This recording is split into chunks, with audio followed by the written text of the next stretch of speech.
because there's lots of good stuff to look at. And I've never been in here before with this little camera I got, so I figured we start off with the bang. This is the Supercars exhibit, the American Supercars exhibit. So start off right. Here's a Mark, I think 4 GT40 Longtail. I think this is a replica. Last time I was in here, they had this, and oh, hold on.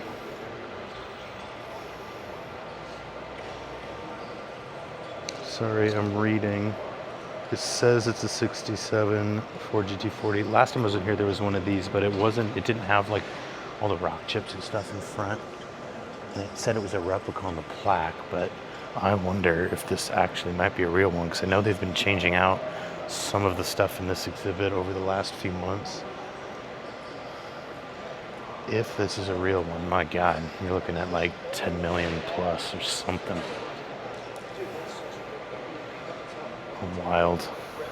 Absolutely wild.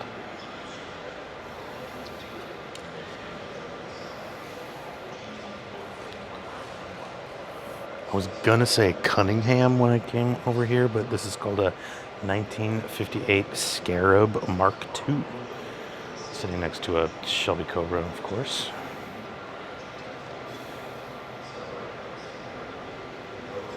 This one is, in fact, a replica of a Daytona Coupe, because it's been here the whole time, and I remember it because it had this Bondurant window sticker on it. Replica or not, it is still worth looking at for sure. What a cool shape. I love the long, like, rear glass, just like 944, the 280Z. It's got some, like, bread van style cues in there. Very cool.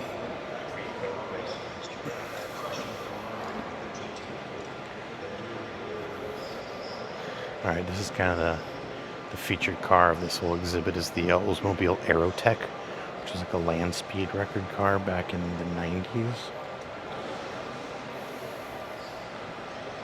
So rad. It's got an Aurora V8 engine in it. I'm guessing that's got to be fiberglass or carbon fiber body.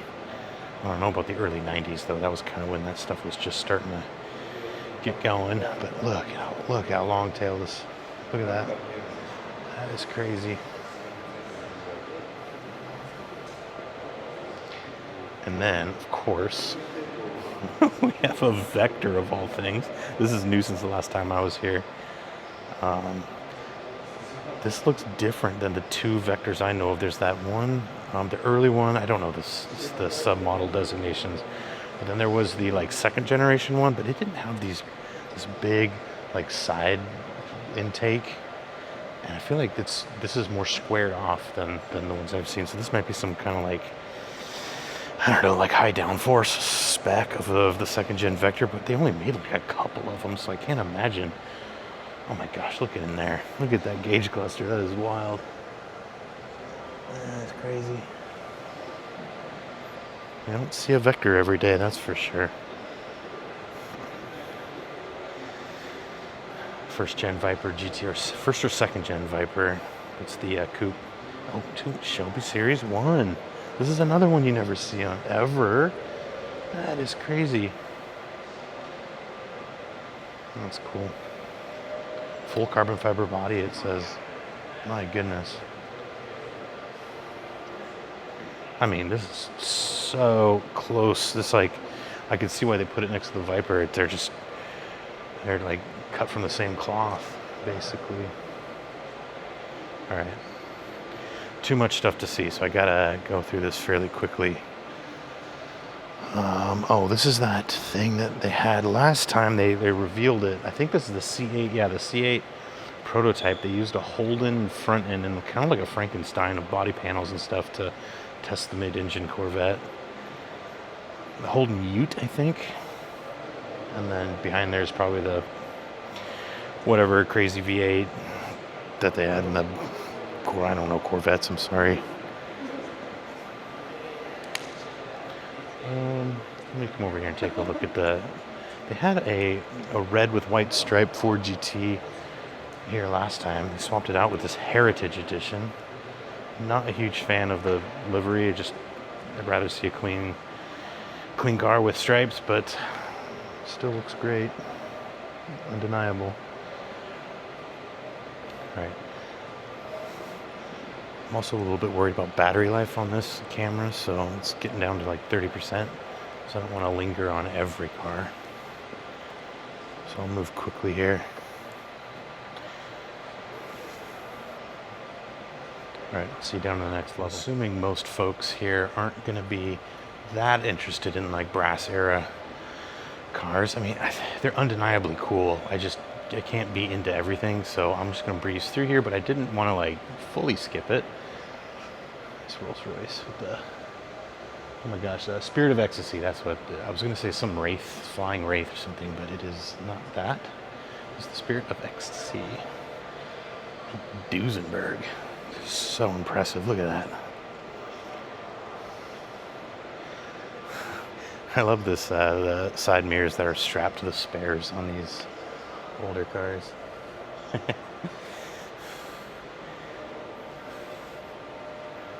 All right, I'm focusing on this section in particular because tucked away in a corner is the only thing really worth filming here.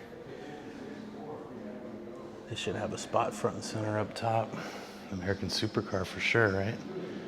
The irony is that it was up there last time I was here.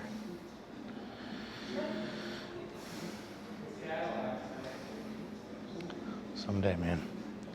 Someday I'm going to consolidate everything. Get one for sure. You just wait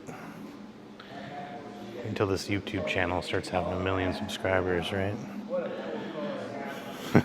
That'll be the day. Oh, wow. I bet that was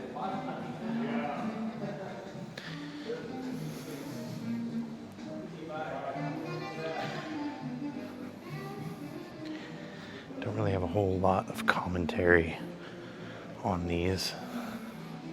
Still like them, but like I said, I can't be into every single generation of everything. All right, catch you on a lower level. All right, going down this ramp, I'm a little disappointed because last time I was here, they had the Dirtfish like owners collection of historic rally cars here, including like a Lancia Delta S4 and an old like Peugeot like mid-engine rally car. There was some really cool stuff here, but that was along this wall, and it has since been replaced with this row, which is very similar to the stuff I saw above.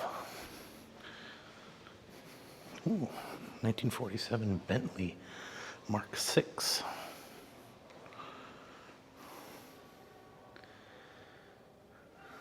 Nice. Looks like fully coach built. That is cool, actually. I'm glad I paused on that one. Another C2 Corvette. Just like with my other video of the Cars and Coffee outside, they did such a good job with the color matched interior. Just a product of another time, right? All right, they've rearranged this floor as well. With more mid-century stuff. But there is a couple things that I do like here. Looks like a little MGB. I think it's an MGB. MGA is more like low, swoopy, like earlier car. I think this is a B. But we have a Morgan three-wheeler. Love these so much. Can't imagine how cool that thing would be to drive. It's got what looks like a two-stroke motorcycle engine in the front. One wheel in the back. God, this thing is just crazy. And then we have, I think, like I'm gonna say a Bug-Eye Sprite or an MG Midget. Oh, it's a Sprite I see from the logo.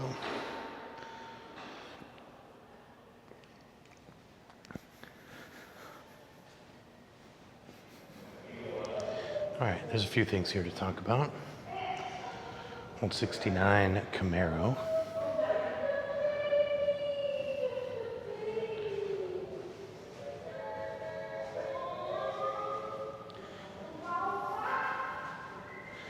I say a lot of things to talk about, but I'm not sure I have a whole lot to say on some of these. It's a Bel Air wagon. Look at that.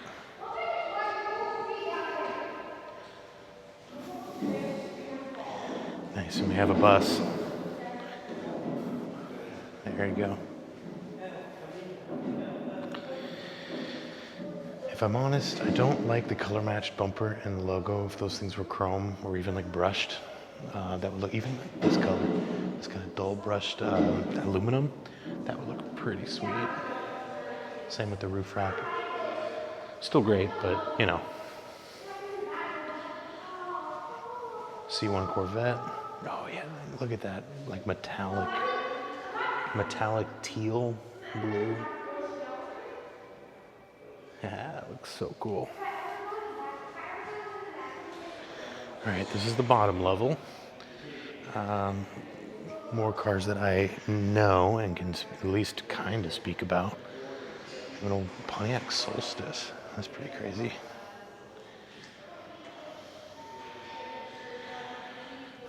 Range Rover. 2 Mustangs, like 2 gold Mustangs. And of all things, we got a Huracan Storado. This one was featured kind of in their main lobby for the longest time. But here it is down in the basement. It says it's on loan from a private collection. All right, then we have an FC RX-7, which looks like a no mileage, like total preservation. And then a Citroen, I think it's I want to say a DS. Again, with the color matched interior. This one's green on green. And another preservation Audi TT. I still think these are great. These are underrated by far in today's world. And great design. Probably reliable as hell. Like, they're so cool. And then we got some big money here. A BMW 507 of all things. I'm going to go over here so I can get it better. Pillars in the way. Excuse me. We got a silver 507. Stunning car. I mean, I see Z3 in here. I see Z8. It's a fantastic car. Excuse me. And the 300 SL Gullwing, of course. In my opinion, one of the most beautiful cars ever created. One of the most beautiful shapes ever conceived. Just absolutely perfect. All right, Chevy HHR. Next to what looks like some airplane cockpit fuselage. It's so crazy. And Carmen Ghia. I don't like the two-tone. I wish it was all that teal color, because it's all full unibody, and so to see like a full colored body with unbroken, body panel lines would be cool. But white top is fine also, I guess. And we gotta go to Benz. Next to a 356. I don't know if it's an A, B, or C. I'm sorry. And then a SL 500 maybe? There's no placards for these, so I'm just making my best educated guess at that point.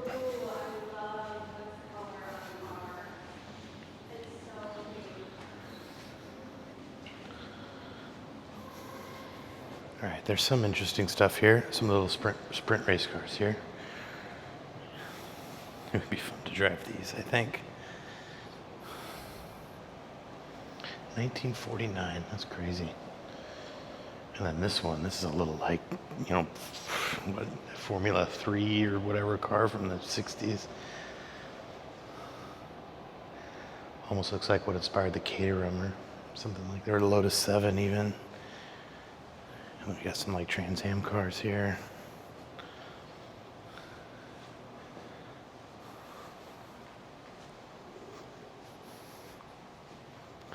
This looks like a Doc Hudson type of old Ford. I do love the hand-painted livery. I think that's so cool. It's from a time long past. I should do something like that to like the Mini or something. Get someone to actually like hand paint that stuff. So cool. Wonder why these are undercover. Oh, looks like they're doing some like painting or whatever over on the outside. Unfortunate because it's a cool GT500 fastback. Be cool to see it if it wasn't under shroud. All right, thanks for taking a walk through the museum with me. I was hoping to end on, they have a row of British cars, which they had like some old Jags, some old Aston Martins, Minis and stuff, but this is all bicycles now. So that's how much I know about bikes. I call them bicycles. Yeah. Anyway, yeah, thanks for taking a walk through, and I'm going to be at Lake Washington Cars and Coffee tomorrow morning, so I'm going to do another one of these. See if we'll see anything cool there. All right. See you later.